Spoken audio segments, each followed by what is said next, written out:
Exercise is a big part of boosting your metabolism and burning calories.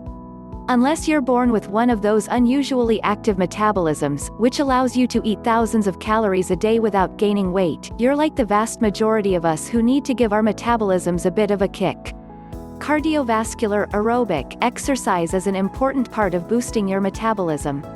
Increasing your heart rate, blood circulation, body temperature, and oxygen intake, carbon dioxide exchange, all send messages to your metabolic system to initiate catabolism, breaking down cells and using them for energy. Build muscle. Many people, especially women, are very leery about an exercise regimen that can lead to muscle building. There is a perception that muscle building leads to muscle bulking, and before long, they'll look like a bodybuilder.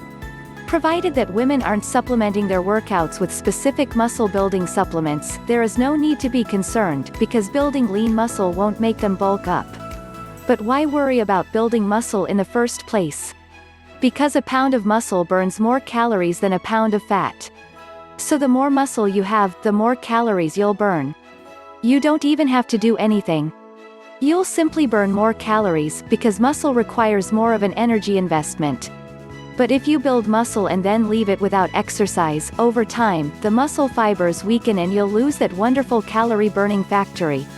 9. Interval training. The basic weight loss principle behind exercise is catabolism.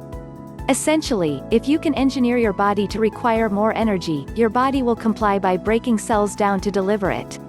And the process of metabolism burns calories. So based on that logic, interval training fits in with the overall plan.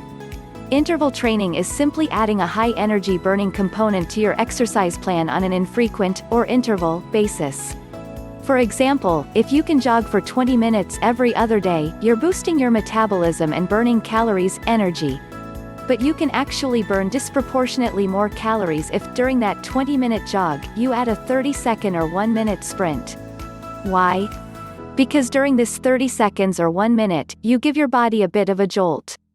Not an unhealthy jolt, but enough that your body has to turn things up a notch. And to compensate for your extra energy requirements, the body will burn more calories. Interval training only works when it's at intervals. The metabolism-boosting benefits you enjoy as a result of interval training are primarily due to the fact that your body suddenly needs to find more energy. While it was chugging along and supplying your energy needs during your cardiovascular exercise, it all of a sudden needs to grab some more for 30 seconds or a minute, and in that period, it will boost your metabolism even further. If you decided to extend your 30-second or 1-minute sprint into a 20-minute sprint, you simply wouldn't experience all of the benefits. Yes, your body would use more energy if you extend yourself to the higher range of your aerobic training zone. But your body won't necessarily get that jolt that only comes from interval training. So remember, your goal with interval training is to give your body a healthy jolt where it suddenly says to itself, 10, whoa. We need more energy here fast. This person has increased their heart rate from 180 beats per minute to 190 beats per minute. Let's go to any available cell, like those fat cells down at the waist, and break them down via catabolism so this person can get the energy that they need. Interval training can last longer than 30 seconds or a minute. Some experts suggest that you can use interval training for 30 to 40 minutes, depending on your state of health and what your overall exercise regimen looks like. The reason we're focusing on 30 seconds to 1 minute is simply to give you a clear understanding that interval training is a kind of mini training within a training program. And, as always, don't overdo it with your interval training. Your goal here is to become healthier and stronger, and lose weight in that process. You gain nothing if you run so fast or bike so hard during interval training that you hurt yourself. You will actually undermine your own health, and possibly have to stop exercising while torn muscles or other ailments heal. Variety. There are a few easy ways to add variety to your exercise program. In addition to interval training, you can break up a longer routine into smaller parts. For example, instead of committing to 1 by 1 hour workout a day, it can be split into 2 by 30-minute workouts, or even 3 by 20-minute workouts. You can also work in additional exercise into your daily routine by doing things like taking the stairs instead of the elevator. Or starting your day with a brisk walk instead of a coffee and the newspaper.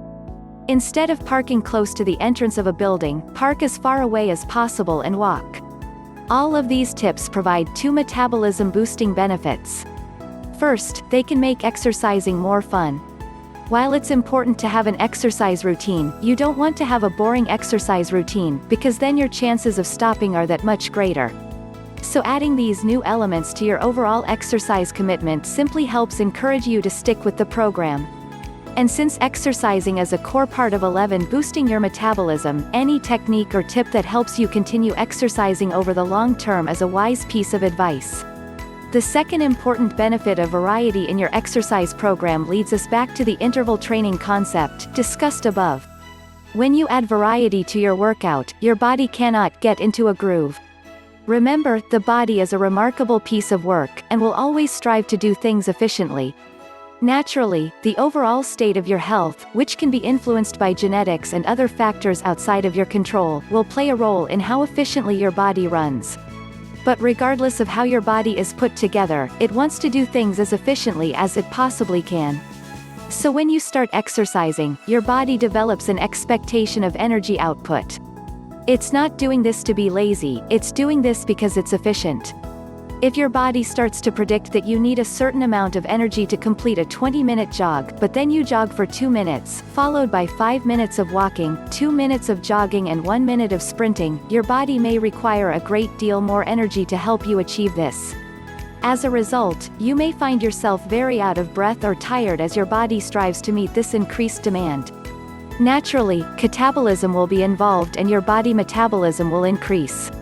But over time, maybe a month or so, your body will simply become more efficient.